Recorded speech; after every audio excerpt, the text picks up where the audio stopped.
परमेश्वर की हजूरी में आज के वचन को सुनने के लिए स्वागत है। उस महान परमेश्वर के वचन की हजूरी में जिसने समंदर को धो भाग कर दिया, जिसने इजराइलियों को समंदर के बीच में से निकाल दिया, उस महान परमेश्वर के वचन को सुनने के लिए आपका स्वागत है, जिसने दानियल के लिए शेरों के मुंह को बंद कर दिया।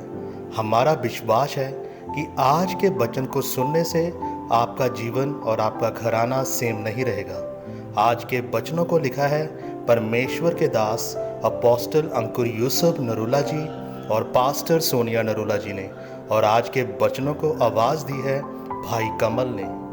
तो आइए अब हम परमेश्वर के वचन की हजूरी में चलें और देखें कि आज के दिन परमेश्वर का वचन हमसे क्या बात करता है। God bless you. और 16 में लिखा, तब उसने कहा, देख तेरी जिठानी तो अपने लोगों और अपने देवता के पास लौट गई है, इसलिए तू अपनी जिठानी के पीछे लौट जा। रूत बोली, तू मुझसे यह विनती ना कर कि मुझे त्याग न छोड़कर लौट जा, क्योंकि जिधर तू जाए उधर मैं भी जाऊंगी, जहाँ तू टिके वहाँ मैं भी टिकूंगी। तेरे लोग मेरे लोग होंगे, तेरा परमेश्वर मेरा परमेश्वर होगा। मेरे प्रियो, आप अपनी ज़िंदगी में कौन से फैसले लेते हैं ये बहुत मायने करता है। जब आपकी ज़िंदगी में दुख, परेशानी और परीक्षा चल रही होती है, उस समय पर परमेश्वर में बने रहते हैं अगर आप, या फिर परमेश्वर से दूर चले जाते हैं, यह निर्धारित करता है कि आप अपनी ज़िंदगी में कहाँ पहुँचेंगे।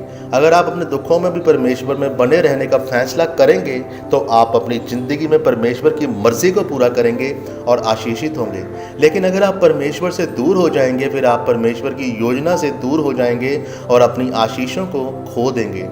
बाइबल में जब हम रूत के बारे में पढ़ते हैं तो हम देखते हैं कि जब रूत का पति, जेठ और ससुर मर गए तो उसकी सास नायोमी ने अपनी दोनों बहुओं से कहा कि तुम अपने पिता के घर वापस चली जाओ।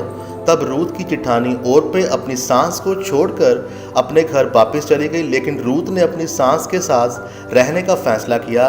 उसने अपनी सास से कहा कि तू जहाँ जाएगी मैं भी वहाँ जाऊँगी, तेरा परमेश्वर वही मेरा परमेश्वर होगा और मैं तुझे कभी नहीं छोड़ूंगी। मेरे प्रिय, उस समय रूत की जिठानी खुश लग रही थी क्योंकि उसका नया विवाह हो गया था और रूत उस समय दुखी लग रही थी। लेकिन जब हम बाइबल को ध्यान से पढ़े तो लिखा है कि दाऊद जो था वह रूत के वंश में से था, और जो गोलियत था वह रूत की जिठानी ओर्पे के वंश में से था, और रूत के वंशज दाऊद के गोलियत को मारा और ओर्पे के सारे वंश को ख़त्म कर दिया। लेकिन रूत के वंश में से प्रभु यीशु मसीह का जन्म हुआ और परमेश्वर ने रूत को अपनी वंशावली से जोड़ दिया। मेरे प्रियो, रूत के एक फैसले से परमेश्वर ने उसको प्रभु यीशु मसीह की वंशावली से जोड़ दिया, और रूत जिस खेत में गेहूं की बालें चुगने के लिए जाती थी, परमेश्वर ने उसे उसी खेत की मालकिन बना दिया।